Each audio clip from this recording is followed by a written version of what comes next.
This is Teachers Talk Radio at the BETT Show.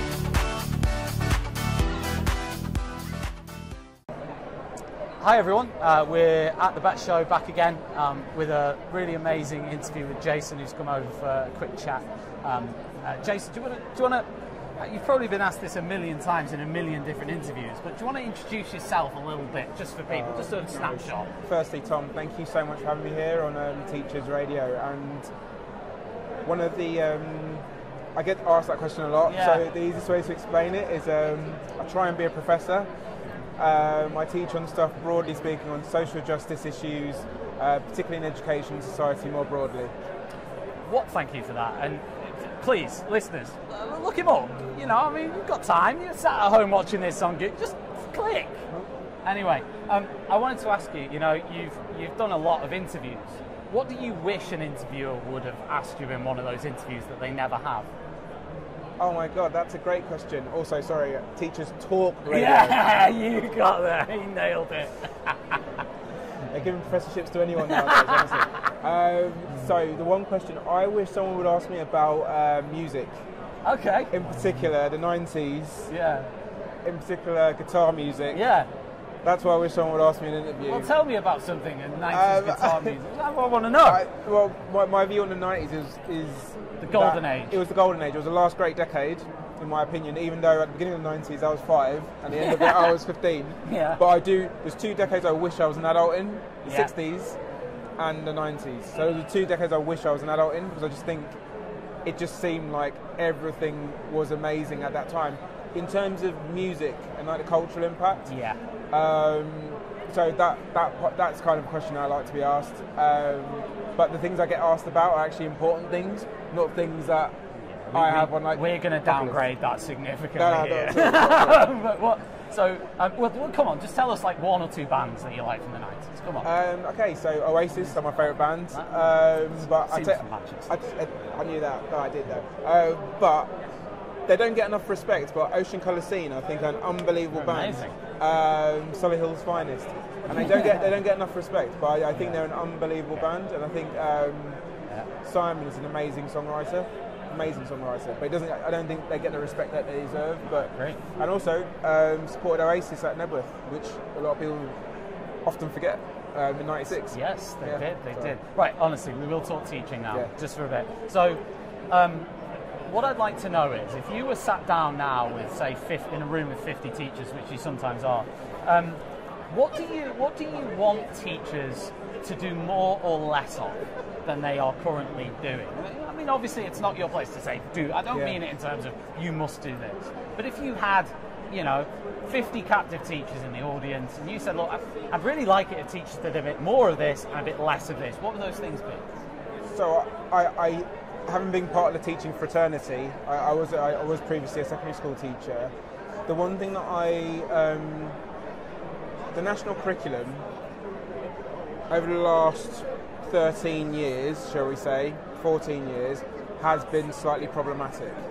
But what we do have, which is very different to a lot of national curriculums, broadly speaking across Europe and around the world, we have lots of autonomy and flexibility in terms of what we want to do.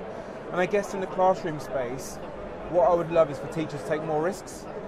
Can you bring play into the classroom space? I think there's so much hidden curriculum stuff that we could do more. I mean, because there's so much based on kind of metrics, KPIs and all those things, teachers are under so much duress and pressure. It means that actually there is almost a scaremongering around what they have to do. I mean, we've seen some really tragic cases of what this has ultimately ended up being. And I guess, how do you bring that playfulness into the classroom space?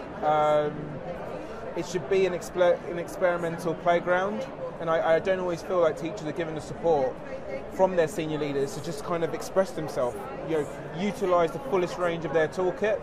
So I'd love teachers to do that more, because I think teachers are constrained. I think they're so creative, and by their very nature, pedagogically speaking, they have to be, but they're so constrained in what they can do, and I want them to be unleashed. Did you have any creative teachers when you were growing up? I wouldn't say so, if I'm being honest. They're quite rare, aren't they? They're quite rare. Really does it outside the box. And pedagogically speaking, teachers are probably, they often err on the side of kind of risk, being risk averse.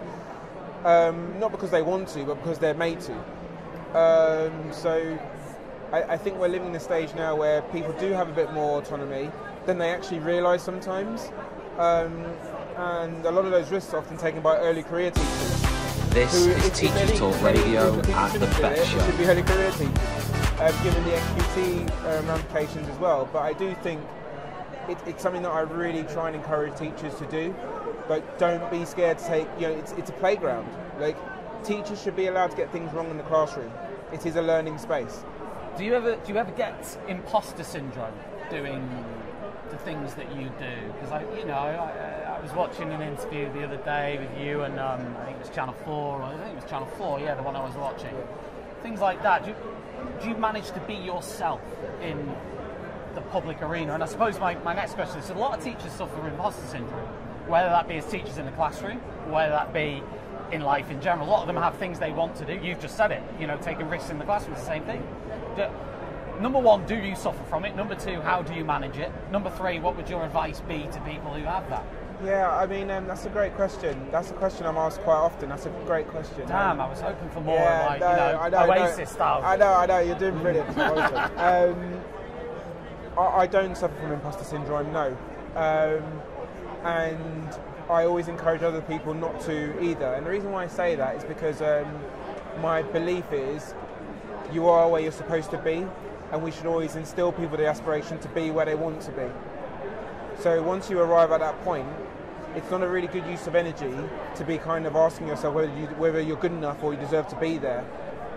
You're there, and it's a better investment of energy is to figure out how you're going to stay there and how you're going to maintain the level required to be there. That's a better use of energy than questioning yourself. You're there because you deserve to be there. And it's something that I encourage all people to think like, and it stems from a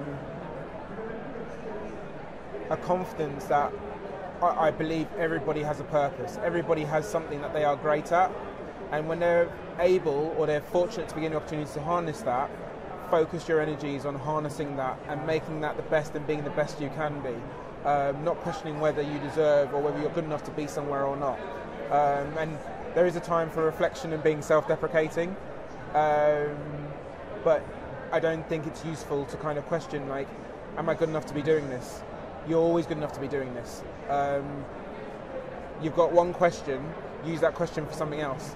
Like, that question might be, did I execute this as well as I could have done today? Yeah. What kind of things can I do differently to ensure that next time I'm in that situation, I execute a lot better?